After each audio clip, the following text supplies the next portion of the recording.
افغانستان کی جو سرزمین ہے وہ ہمارے خلاف استعمال ہو رہی ہے تو کابل کے اوپر بھی نوٹس جو ہے کابل اس کے اوپر نوٹس نہیں لے رہا، تو آپ اس حوالے سے کیا کہیں گے؟ یہ خواجہ صاحب نے کوئی نئی بات تو ہمیں بتائی نہیں ہے، یہ تو گزشتہ 40 سال سے ہمیں پتا ہے کہ افغانستان میں موجود جو مختلف جہادی تنظیمیں ہیں، انتہا پسند ہے، عسکریت پسند ہے، وہ ہمارے قبائلی علاقوں کو اور پاکستان کے اندر بھی ان کا جو ہے وہ اثر و رسوخ رہا ہے، وہ ڈسٹیبلائز بھی کر رہے ہیں۔ یہ خواجہ صاحب نے کوئی انکشاف تو کیا نہیں ہے، تو یقینی طور پر پاکستان کو افغانستان کے ساتھ اعلیٰ سطح پر یہ معاملات اٹھانے چاہیے، اور افغان حکومت کو اور ان کی وزارت داخلہ کو اور جو ذمہ داران ہیں انہیں بتانا چاہیے کہ یہ آپ کے لوگ بیٹھے ہوئے ہیں آپ کے ہاں، اور یہ آؤٹلاز ہیں، اور یہ ہمارے ملک کو جو ہے وہ کمزور کر رہے ہیں، اس کے خلاف اس کی سالمیت کے طرفے ہیں، تو یہ تو کم کرنا چاہیے۔ اس میں میں سمجھتا ہوں خواجہ آصف ہو یا کوئی ایکس وائی زیڈ ہو، کوئی بھی ہو، اس کو تو اس پہ ایکشن لینا چاہیے، اور یہ لیکن اس میں کوئی اطلاع یا انکشاف نہیں ہے۔ خواجہ صاحب نے کہا ہے تو آ جائے، یہ تو بڑے عرصے سے ہیں اور سب کو پتا ہے، ہر حکومت یہی کہتی رہی ہے کہ افغانستان کے اندر جو لوگ کچھ بیٹھے ہوئے ہیں وہ ہماری سالمیت کے خلاف ہے۔ تو میں سمجھتا ہوں کہ یہ محض بیانات کا معاملہ نہیں ہے، اس کے بارے میں کچھ اسٹریٹجی اختیار کرنی چاہیے، کوئی طریقہ کار اختیار کریں کہ کس طرح ہم نے اپنے مفادات کا تحفظ کرنا ہے اور ایسی قوتوں کو روکنا ہے جو ہمارے مفادات کو نقصان پہنچا رہی ہیں، وہ چاہے افغانستان میں ہو، وہ چاہے ہندوستان میں ہو، یا چاہے کہیں بھی ہو۔ ٹھیک ہے، مجھے ایسا آپ بتائیے گا، آج فل کورٹ اجلاس جو تھا سپریم کورٹ کی جانب سے، اس حوالے سے آپ کیا کہیں گے؟ جو کھچڑی پکی ہوئی ہے، ہلچل مچا ہوا ہے، ایک بہت ہاٹ آپ کے تو خبر بنی ہوئی ہے، اس حوالے سے روزانہ ہی ایسی خبریں ہمارے یہاں آتی رہتی ہیں، اور یہ بدقسمتی ہے ہماری کہ ہمارے وہ ادارے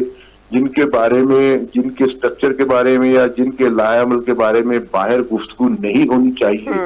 ہم ان کے بارے میں گفتگو کرتے ہیں، سوشل میڈیا پہ گفتگو ہوتی ہے، اور بہت زیادہ انکشافات روزانہ ہمارے سامنے آتے ہیں، وہ چاہے ان کے جوڈیشل کمیشن کے بارے میں ہو، یا جوڈیشل کونسل ہے اس کے بارے میں ہو، یا معزز جج صاحبان کے بارے میں ہو۔ میں سمجھتا ہوں کہ اس پر بھی کوئی ان کو مضبوط لاحہ عمل اختیار کرنا چاہیے کہ جو پاکستانی اداروں کی ساکھ ہے، اگر وہ تھوڑی بہت ہی ہے تو وہ بحال رہ جائے یا تھوڑی بہتر ہو۔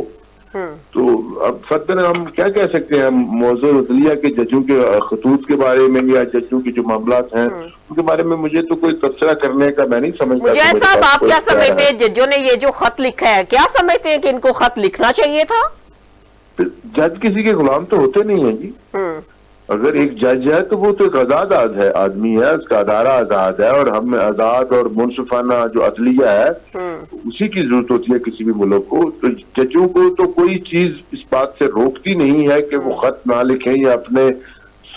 دوران سماعت اپنے کمنٹس نہ دیں یا ریمارکس نہ دیں۔ اگر انہوں نے خط لکھا ہے تو یہ بڑا سیریس معاملہ ہے، میرا خیال میں اس کو ایڈریس ہونا چاہیے کہ اگر ایک جج صاحبان یا 6، 5، 4، 3 جتنے بھی جج ہیں وہ کسی اعلیٰ عدالتی فورم پر موجود ہیں اور وہاں پر وہ یہ خط لکھتے ہیں کسی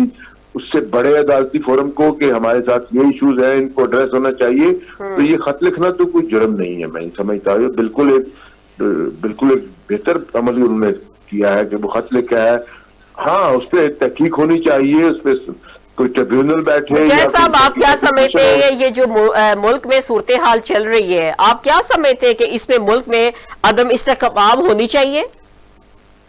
آپ اپنے سوال کی طرف غور کریں یا مجھے دوبارہ سوال ریپیٹ کریں کہ سوال آپ کا کیا ہے، کیونکہ یہ جو ہے کنفیوز سوال ہے۔ یہ جو معاملات ہیں پاکستان میں چل رہے ہیں، دہشت گردی ہو رہی ہے، ادھر سے ججز جو ہے وہ اپنے خط لکھ رہے ہیں، تو آپ کو کیا لگتا ہے کہ عدم استحکام کی صورتحال پیدا ہو رہی ہے ملک میں؟ بالکل ہو رہی ہے، اس لیے تو خط لکھے جا رہے ہیں۔ دیکھیں، اگر اداروں میں استحکام ہو تو کوئی بھی شکایتی خط تو ادارہ نہیں لکھے گا۔ ظاہر ہے یہ عدم استحکام کی ایک واضح نشانی ہے کہ اداروں میں معزز جج صاحبان جو ہیں وہ خط لکھ کر اپنی پریشانی کا اظہار کر رہے ہیں۔ وہ اگر تحقیق ہوتی ہے کہ ان کی پریشانی بجا ہے یا بالکل غلط ہے یا کیا ہے، تو وہ تو اگلا مرحلہ ہے، لیکن جب انہوں نے خط لکھا ہے تو ظاہر ہے کسی ایسی غیر معمولی صورتحال کے مطابق خط لکھا ہے نا.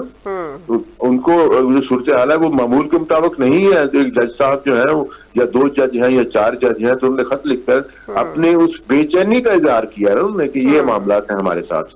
تو یہ ظاہر ہے یہ ایک علامت ہے عدم استحکام کی، لیکن ہم اس کو ریاست کے عدم استحکام تو نہیں کہہ سکتے، لیکن یہ ایک عدالتی عدم استحکام تو ہے. جی ٹھیک ہے سر، آپ کیا سمجھتے ہیں اس کا حل کیا ہے؟ کیا ہونا چاہیے حل اس کا؟ اس کا حل ہے کہ بالکل شفاف قسم کی تحقیقات ہوں اور جس پر کسی کو اعتراض نہ ہو، ایک ایسا ٹریبیونل بنایا جائے یا ایسا. دیکھیں ہماری عدالتوں کے پاس، اور خاص طور پر جو عدالتیں اس میں، اس کے پاس بہت زیادہ اختیارات ہیں، ان کے پاس طاقت ہے اور ان کے پاس وسائل ہیں، اور وہ اس سارے معاملے کو کسی فورم پر لے کر آئے تہاں پر تحقیقات ہوں، اور وہ جو جج صاحبان ہیں یا کوئی بھی ہے جو پاکستان کا شہری ہے، اگر کوئی اس کے گریوینس ہے تو ان کو ایڈریس کیا جانا چاہیے اور ان کو ایک بالکل شفاف پلیٹ فارم ملنا چاہیے. اس سے کیا جو صورتحال بنے گی وہ ایک گفتگو کی صورتحال ہے یا عدم استحکام کی صورتحال ہے. جب آپ کے ملک کو ایک معاشی بحران کا سامنا ہے اور باہر کی دنیا نے آ کر انویسٹمنٹ کرنی ہے یا وہاں پر پاکستان کے بارے میں ایک اطمینان کا اظہار کرنا ہے، تو وہ اطمینان اسی طرح ہم کو ملتا ہے نا کہ کیا عدالتیں آزاد ہیں، کیا ادارے اپنا کام کر رہے ہیں، کیا جج صاحبان جو ہیں وہ شفافیت کے ساتھ فیصلے کر رہے ہیں، کوئی دباؤ تو نہیں ہے، کوئی پریشانی تو نہیں ہے. تو میں سمجھتا ہوں یہ بڑی اولین قسم کی ترجیح ہونی چاہیے ریاست کی اور ریاستی اداروں کی کہ وہ اگر کوئی بے چینی ہے یا عدم استحکام ہے یا ابہام ہے تو اس کو دور کیا جائے. ٹھیک ہے. مجاہد حسین صاحب، آپ کا بہت شکریہ، آپ نے اپنا قیمتی وقت اسٹار ایشیا ٹی وی کو دیا. ہم آپ کا شکریہ کرتے ہیں. یہاں پہ ہم لیتے ہیں ایک چھوٹا سا بریک، ہمارے ساتھ رہیے گا.